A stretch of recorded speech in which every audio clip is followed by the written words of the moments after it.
Gideon Part Two. So we are in Judges chapter 7. We're going to go through chapter 7 right now. I'll read it and then we'll do this exercise where I read it and probably stop and talk about it a little bit. Just remember your characters. Really here we've got Gideon as God's chosen leader of the Israelites fighting against the Midianites and Amalekites, nomadic kind of tent-dwelling folks who had come in from the more arid desert regions coming in, and they would do this almost on an annual basis, it sounds like, and just take all of Israel's stuff. So remember that this happened because God allowed it to happen, the Bible tells us, because the Israelites began doing evil in the sight of the Lord. Primarily meaning, it sounds like from the story, primarily meaning worshiping Baal instead of God, instead of Jehovah God. So let's start in Judges chapter 7.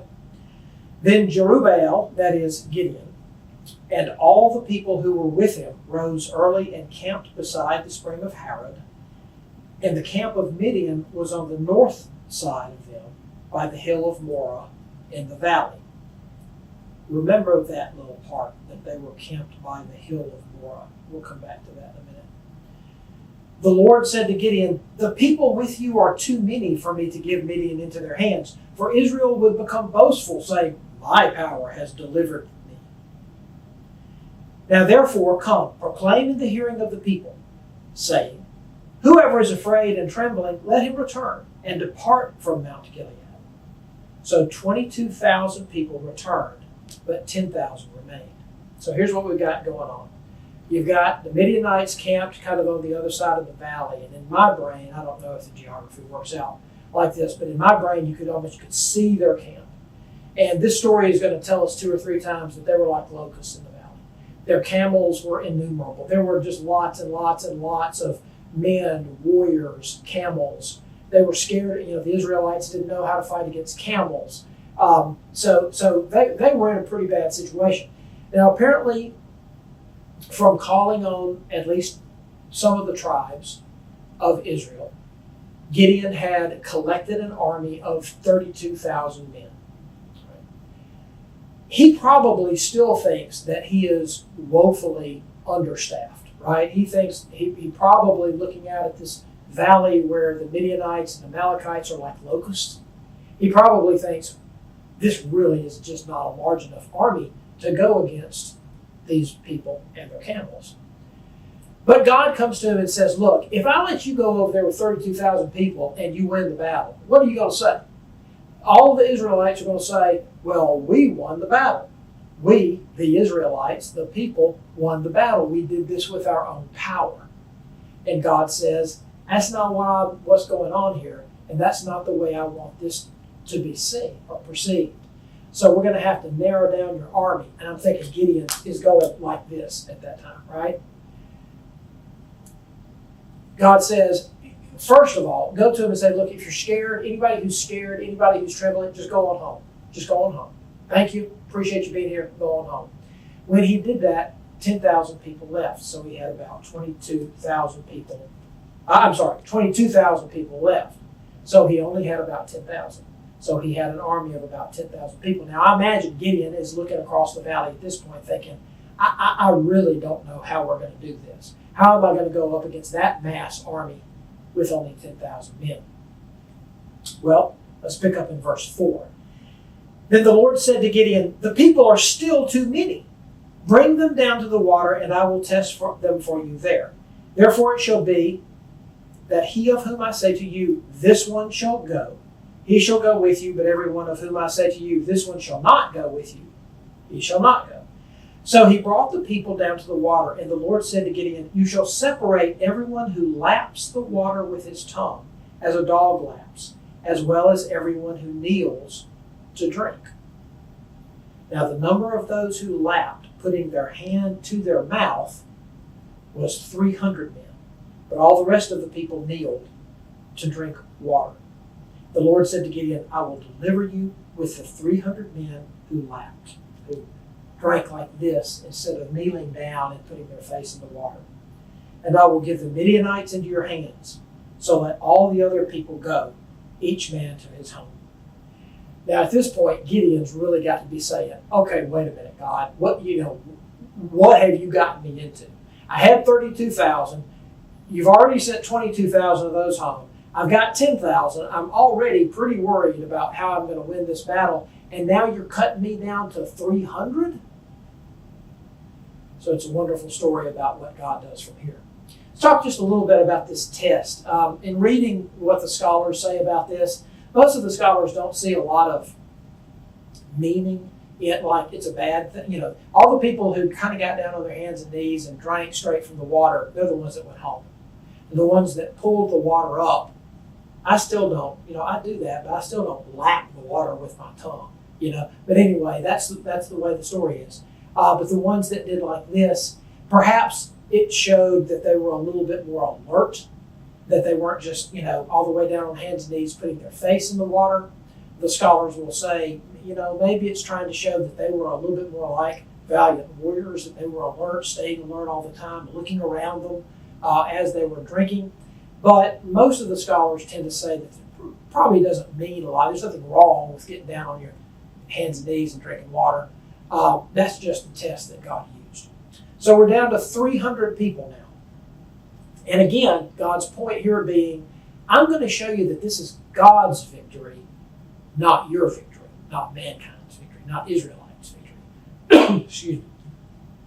All right, so verse 8. So the 300 men took the people's provisions, the provisions, the food or whatever that the other soldiers had brought with them, and took their trumpets into their hands. And Gideon sent all the other men of Israel, each to his tent, but kept the 300 men. And the camp of Midian was below them in the valley. They were kind of up on a hill. The Israelites were kind of up on a hill. Now the same night it came about that the Lord said to him, Arise, go down against the camp, for I have given it into your hands.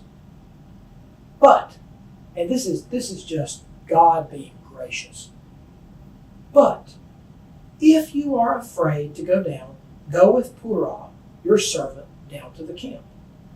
And you will hear what they say, and afterwards your hand will be strengthened, that you may go down against the camp.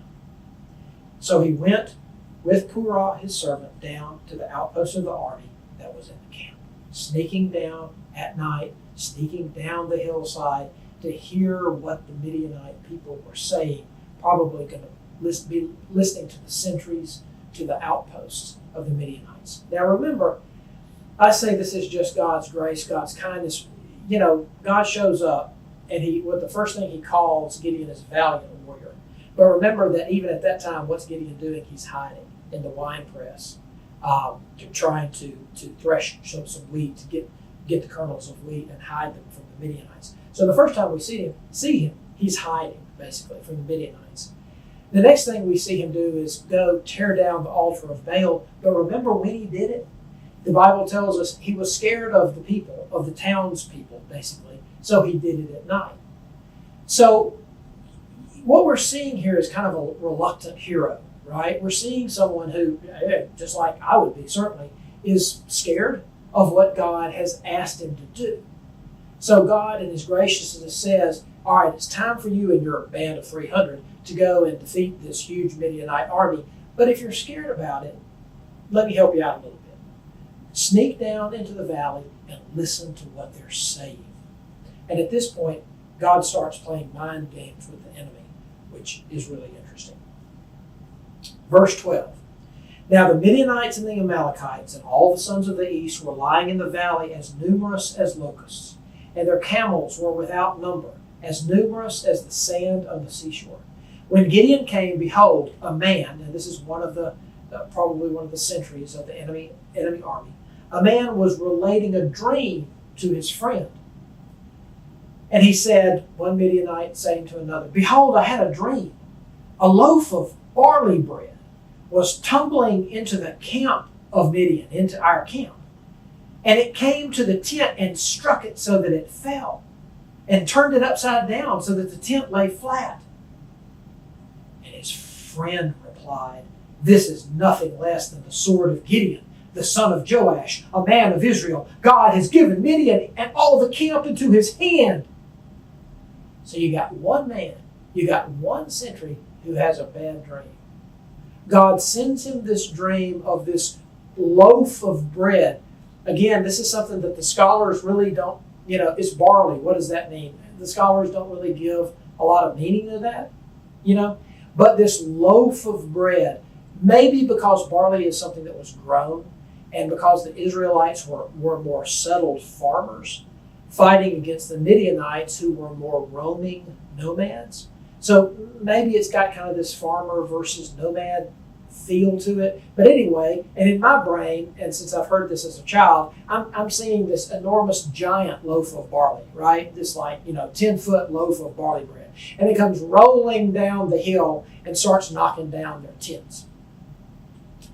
One person has that dream. He tells it to his friend. His friend starts going spastic and saying, this means this is just showing that he had heard of Gideon. That Gideon, the son of Joash. Now, why had he heard of Gideon? I don't know. But they had heard that Gideon was the military leader, right? And it's getting into their brains now. And this guy had this dream, and it's a prophetic dream. And oh no, we're all going to die because Gideon is coming. Little do they know, Gideon only has 300 men. And, of course, no camels. Verse 15, when Gideon heard the account of the dream and its interpretation, he bowed in worship. He returned to the camp of Israel and said, "Arise, for the Lord has given the camp of Midian into our hands." He divided the 300 men into 3 companies, and he put trumpets and empty pitchers into the hands of all of them, with torches inside the pitchers. Okay, so everybody had a torch, and the torch was lighted, was burning, but there was a clay pitcher on top of it. So it was burning, but you couldn't see it, right? It's like a flashlight that wasn't turned on yet, okay?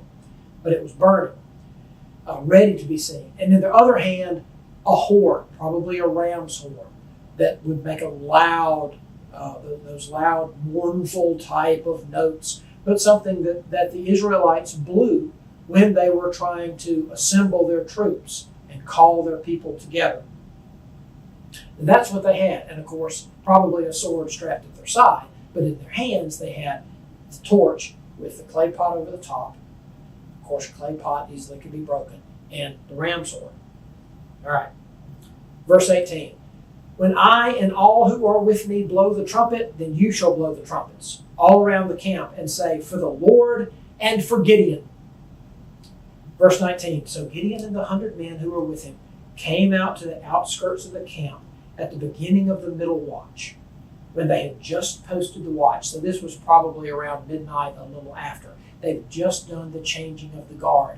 The Israelites sneaking down the hillside into the valley around, at least in my brain, this is around one of the big camps. There were so many Midianites, there were probably several camps in the valley. So they have snuck around one of the big camps. 3 groups of 100. They're all around, right? Verse 20. When the 3 companies blew the trumpets, verse 19. So Gideon and the 100 men who were with him came to the outskirts of the camp at the beginning of the middle watch, when they had just posted the watch. And they blew the trumpets all at the same time and smashed the pitchers that were in their hands. So all of a sudden, the Midianites look up. They're surrounded by these loud, weird-sounding trumpets all around the camp, and at least 300 points of light, 300 flaming torches all around the camp. Verse 20. When the 3 companies blew the trumpets and broke the pitchers, they held the torches in their left hands and the trumpets in their right hands for blowing, and cried, a sword for the Lord and for Gideon. Now think about it. For the Lord and for Gideon, because you're already thinking that Gideon is a strong military leader who is going to come. You've had that bad dream. You've spread it all around camp. So let's make sure you understand this is Gideon coming after you, the one you had the dream about. Verse 21. Each stood in his place around the camp, and all the army, the Midianites, ran, crying out as they fled. When they blew 300 trumpets, the Lord set the sword of one, the Midianites, against another, even throughout the whole army. And the army fled as far as Beth Shittah toward Zererah, and as far as the edge of Abel Menolah by Tabath. The men of Israel were then summoned from the other tribes, from Naphtali and Asher and all Manasseh, and they pursued Midian. Gideon sent messengers throughout all the hill country of Ephraim, saying, "Come down against Midian and take the waters before them as far as Bethbara and the Jordan." So all the men of Ephraim were summoned, and they took the waters as far as Bethbara and the Jordan. They captured the two leaders of Midian, Oreb and Zeb. And they killed Oreb at the rock of Oreb, and they killed Zeb at the winepress of Zeb. And they pursued Midian, and they brought the heads of Oreb and Zeb to Gideon from across the Jordan. What a great story, right? I mean, I know it's bloody, and I know, bringing somebody's heads back to you may not be what you exactly want to read in a Bible story these days, but it is what it is, right? A great story, a story about how immediate God can be in our lives. A story about how if we will let him be, right? And if we don't look at these just as dusty Old Testament stories, that we can see that this is the way, or one of the ways, that God was right there with his people during this time in Israel. Just like later in the New Testament, Christ and the stories of Christ are the way that God is right there with us in the new Christian church and on until today. Okay, thanks a lot. Appreciate it. We'll be back soon. And the next story we're going to talk about is Samson. A really weird story. If you've never read about it or talked about it, I think it'll be interesting. Thanks for listening.